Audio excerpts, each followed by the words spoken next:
तो चलिए आ गए हम अपने प्रैक्टिकल वाले पोर्शन पर। अब आपको बताते हैं कि फंक्शन, तो फंक्शन के बारे में मैंने बताया कि फंक्शन क्या है। फंक्शन एक ब्लॉक ऑफ कोड है, मतलब कोड का एक ब्लॉक है जिससे हम पर्टिकुलर काम या स्पेसिफिक काम कराना चाहते हैं। ठीक, अगर ये काम मान लेते हैं कि प्रिंट डिस्प्ले कराना हुआ किसी चीज़ का, मान लेते हैं। ठीक है, तो नॉर्मल तरीके से हम डिस्प्ले कैसे कराते हैं, प्रिंट फंक्शन का इस्तेमाल करेंगे। दिस इज मी, अगर हम लिख देते हैं विदाउट फंक्शन। ठीक, तो अगर हम इसको प्रिंट कराते हैं तो देखिए क्या आएगा। ठीक है, ये हमारा आंसर आ गया। अब अगर हमें इसे 10 बार प्रिंट कराना है, ठीक, तो हम क्या लिखेंगे, बार बार हमको ये कोड 10 बार लिखना पड़ेगा तो नहीं। मान लीजिए 5 टाइम्स हमें ये प्रिंट, इस लाइन को प्रिंट कराना। ठीक, तो इसको हम 5 टाइम्स लिखेंगे। 5 टाइम्स लिखें, फिर लिखें, और उसके बाद फिर लिखें, फिर लिखें, फिर लिखें। ठीक है, इतनी बार हम इसको लिखें। ठीक, और इसको सही कर देते हैं। ठीक, तो ये हमारा कोड हो गया। अब इसको हम रन कराएंगे तो 10 टाइम्स यहाँ पर आएगा। ठीक है, ये फंक्शन नहीं है। ठीक, ये क्या काम कर रहा है, ये फंक्शन नहीं है। फंक्शन का काम क्या होता है, हम बोले कि जो कोड होता है वो एक ही बार लिखा हुआ होता है। ठीक है, उसको हम बार बार कॉल करके उस कोड को हम बार बार रीयूज कर सकते हैं। यानी कि एक मशीन में जो कोड लगा हुआ होता है, तो मशीन से एक काम कराया जाता है ना, एक पर्टिकुलर काम उसको बार बार कराया जा सकता है उससे इनपुट देके। तो वहाँ पर हम फंक्शन का इस्तेमाल करते हैं। तो यहाँ पर भी ये जो है ये कोई मशीन नहीं है। ठीक, क्योंकि ये बार बार हमको लिखना पड़ रहा है, उतने टाइम से यहाँ पर आउटपुट आ रहा है। लेकिन इसको हम फंक्शन के जरिए कैसे बड़ी आसानी से कर सकते हैं, देखिए यहाँ पर हम फंक्शन के लिए सबसे पहले DEF लिखते हैं फंक्शन के अंदर हमें, और इस लाइन को थोड़ा सा कमेंट में कर देते हैं। तो ये हमारा DEF हो गया। तो DEF के बाद आपको फंक्शन नेम लिखना होता है। ठीक, DEF का मतलब होता है आप फंक्शन को डिफाइन करना है। ठीक, यहाँ पर आप नाम लिखते हैं, कुछ भी नाम लिख लीजिए अपने मन से। ठीक है, ज़्यादातर नाम वही लिखा जाता है जो उस फंक्शन का काम होता है, मतलब वो क्या काम कर रहा है। जैसे यहाँ पर नेम डिस्प्ले कर रहा है, ठीक है, तो हम नेम लिख देते हैं, नेम डिस्प्लेइंग। ठीक है, तो ये हमारा क्या हो गया, नेम डिस्प्लेइंग का काम ये कर रहा है। ठीक है, यहाँ पर हम लगाते हैं सेमीकोलन। यहाँ पर आपका नेम हो गया। ठीक है, नेम डिस्प्लेइंग नाम का एक फंक्शन हो गया। ठीक है, उस फंक्शन में ये पैरेंथेसिस होता है, यहाँ पर इनपुट दिए जाते हैं जो कि आगे बताएंगे। उसके बाद ये सेमीकोलन, ये कॉलन लगा होता है। ठीक, कॉलन के बाद हम यहाँ से इंटर करते हैं तो हमारा कंट्रोल यहाँ पे जंप हो जाता है। ठीक, और ये इंडेंटेशन की दूरी आपको याद रखनी है, इतनी बीच की जो दूरी है। ठीक, ये इतना इंडेंटेशन ये डी अल्फ़ाबेट से यहाँ पे होना चाहिए, और इससे कम हुआ तो एरर हो जाएगा। इसके बाद आप इसी फंक्शन को, इसी चीज़ को यहाँ पे लिख दीजिए और कट कर लेते हैं, और यहाँ पे हम आते हैं। ठीक, इसको प्रिंट, इसको फंक्शन की बॉडी में लिख दिया। ठीक, उसके बाद ये हमारा फंक्शन कंप्लीट हो गया। और उसके बाद हम क्या काम करते हैं, सेकेंड हमारा काम होता है, चूँकि हमें इसे डिस्प्ले कराना है ना, इस प्रिंट को। ठीक, तो हमें इस फंक्शन को कॉल भी करना पड़ेगा। ठीक, बिना कॉल किए नहीं चलेगा। जैसे कि अगर आप अब इतने में चला दें तो ये नहीं चलेगा। देखिए अगर रन कर रहे हैं तो रन नहीं होगा, कुछ नहीं आएगा यहाँ पर। क्यों, क्योंकि फंक्शन तो बन गया है। ठीक है, फंक्शन का काम क्या है, प्रिंट कराना, ये जो स्ट्रिंग है इसको प्रिंट कराना। ठीक, लेकिन अभी होगा नहीं। क्यों नहीं होगा, क्योंकि इसको कॉल नहीं किया गया। तो जब भी आपके फंक्शन की बात हो रही होगी तो आपको उसको कॉल करना जरूरी है। ठीक, तो आप इसको कॉल करते हैं। कॉल करने के लिए आपको क्या नाम लिखना पड़ेगा, बिल्कुल 100% यही नाम आपका लिखा होना चाहिए। ठीक, तो हम इसी को कॉपी कर लेते हैं, अलग से लिखने की क्या जरूरत है। ठीक, इंडेंटेशन आपको याद ध्यान रखना है, क्योंकि जो हम लिख रहे हैं वो इस फंक्शन के बाहर लिखना है। ठीक है, फंक्शन के बाहर, अंदर लिखेंगे अगर थोड़ा सा इंडेंटेशन अंदर यहाँ से लिखेंगे, यहाँ से या फिर यहाँ से, यहाँ से, यहाँ से, तो क्या होगा कि फंक्शन के अंदर ही माना जाएगा। ठीक, तो वो अभी रिकर्सन का केस होता है, वो अभी हमको नहीं पढ़ना है, वो फंक्शन के अंदर से ही कॉलिंग होती है। तो हम इसको प्रिंट कर, ये हम कॉल कर लिए। हम कॉलिंग करने के लिए क्या होता है, जैसा फंक्शन का नेम होगा वही बिल्कुल सेम नेम यहाँ पे लिखा जाता है। ठीक, बिल्कुल वैसे ही। ठीक, अब क्या काम कर रहा है, ये कॉलिंग करने का काम कर रहा है। अब आते हैं कि कंट्रोल कैसे काम करता है। कंट्रोल जब ऊपर से आएगा, ठीक है, तो उसको बॉडी मिल गई, सब मिल गया, उसको पता रहता है कि हाँ सब कुछ मशीन तैयार है, काम करने के लिए सब कुछ तैयार है। बस अब उसे नीचे इंतजार होगा कॉलिंग का, यानी कि यूजर उससे क्या काम कराना चाहता है, वो ऑर्डर कब कैसे देगा। ठीक, ये कॉलिंग हो गई। कंट्रोल जब यहाँ पर आता है तो उसके बाद इसको देखता है, तो वो कॉलिंग होती है। तो कंट्रोल क्या काम करता है, इस कोड को देखते ही सीधे जाकर यहाँ पे जंप कर जाएगा। ठीक, यहाँ पे जंप करेगा और फिर यहाँ से नीचे उतरेगा, और यहाँ पे आने के बाद ये जो कोड है इसको एग्जीक्यूट कर देगा। ठीक, इसको एग्जीक्यूट करने के बाद आपको यहाँ पर आउटपुट डिस्प्ले हो जाएगा, ये देखिए। ठीक, ये काम हो गया। अब इसमें क्या है, उसमें जैसे कि आप 10 बार प्रिंट लिखे थे ना पिछले बार, ठीक है, तो 10 टाइम से प्रिंट हुआ था, लेकिन हम फंक्शन के जरिए इसको 10 बार कर सकते हैं। कैसे? इसी को आप 10 बार कॉलिंग कर दीजिए, इसको कॉल आप कर दीजिए 10 बार। ठीक, ठीक है, ये आपका हो गया, 4 बार होगा, 1 बार होगा। ठीक, तो ये आपका कॉल कितनी बार हो जाएगा? 5 बार कॉल हो गया। ठीक है, 10 बार लिखेंगे तो 10 बार कॉल हो जाएगा। तो इस हिसाब से ये आपको बार बार इतनी लंबी लाइन लिखने की जरूरत नहीं पड़ेगी।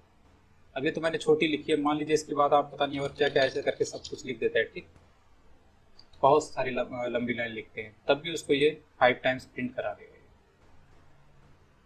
तो ये काम होता है फंक्शन में, और नॉर्मल जो हम काम कराते हैं उसमें। अब आपको अधिक ये दिख रहा होगा कि ये इतनी बार ये भी तो लिखा गया है, तो ये नहीं, ये आपकी मर्जी के ऊपर है। अगर आप चाहें तो इसको फॉर लूप में डाल दीजिए, फॉर लूप में डाल देंगे तो एक ही बार लिखना पड़ेगा, इसको आप फॉर लूप में डाल सकते हैं। ठीक, तो आप एक ही लिख दीजिएगा, उसके जैसे फॉर लूप का तरीका होता है उसी हिसाब से हमारा प्रिंट हो जाएगा। ठीक, तो यही काम होता है हमारा फंक्शन का। अब इसको हटा देते हैं बाकी को, और ये जो कीवर्ड फालतू के जो वर्ड लिखा था इसको भी थोड़ा सा हटा देते ताकि थोड़ा सा छोटा हो जाए। इसको फंक्शन लिख देते हैं, थोड़ा सा सही लगा, छोटा कर लें। अब आपका ये हो गया। उसके बाद आती है बात, ये जो पैरेंथेसिस है ये क्या चीज़ कर रही है, ये क्या काम कर रही है।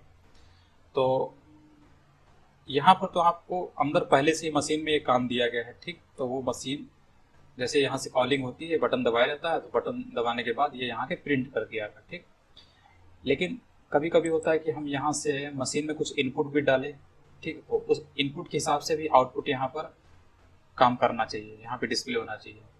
तो हम यहाँ से इनपुट क्या देना चाहते हैं, मान लीजिए हम 2 नंबर को ऐड कराना चाहते हैं। ठीक, तो हम क्या काम करते हैं, यहाँ पर रिसीवर जो होते हैं, जिसको हम यहाँ पे जो लिखे जाते हैं वो हमारे पैरामीटर होते हैं, और यहाँ पे जो लिखे जाते हैं जो कि भेजे जाते हैं सेंडर यहाँ से, तो उनको हम आर्गुमेंट या वैल्यू कहते हैं। ठीक, तो जैसे कि हम पहले डिफिनीशन में ही लिखते हैं कि डिफिनीशन में हमें क्या चीज़ लेना है और मशीन में क्या तैयार करना है। ठीक, तो यहाँ पर मान लीजिए 2 नंबर लेते हैं। ठीक है, तो हम लिख देते हैं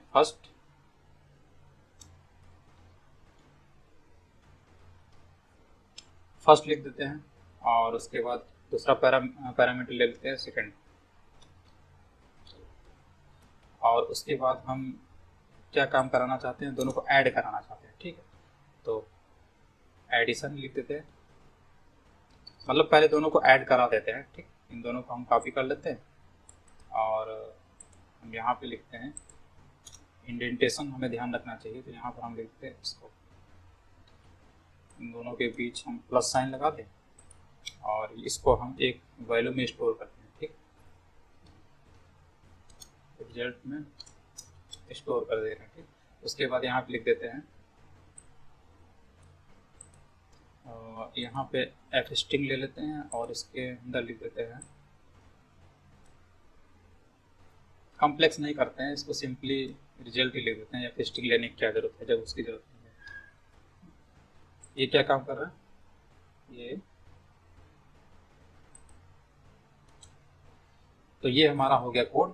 फंक्शन का काम क्या है, ये 2 नंबर को ऐड कर रहा है। ठीक, ये फंक्शन का काम हो गया। ठीक है, अब इतना हम रन करा के देखते हैं, नहीं हो रहा है रन। क्यों क्यों क्या बोल रहा है, ये बोल रहा है कि 2 रिक्वायर्ड पोजिशनल आर्गूमेंट्स। ये जो पोजिशनल आर्गूमेंट्स हैं ये आपने दिए नहीं, तो वो रिक्वायर्ड है ना। रिक्वायर्ड मतलब आपको यहाँ से देना पड़ेगा। ठीक, तो नंबर दे दीजिए जिस नंबर को आपको वहाँ पर ऐड करना है। आप मान लीजिए 25 दे देते हैं, और उसके बाद 50 दे देते हैं। ठीक, तो 2 नंबर को ऐड कर दिए।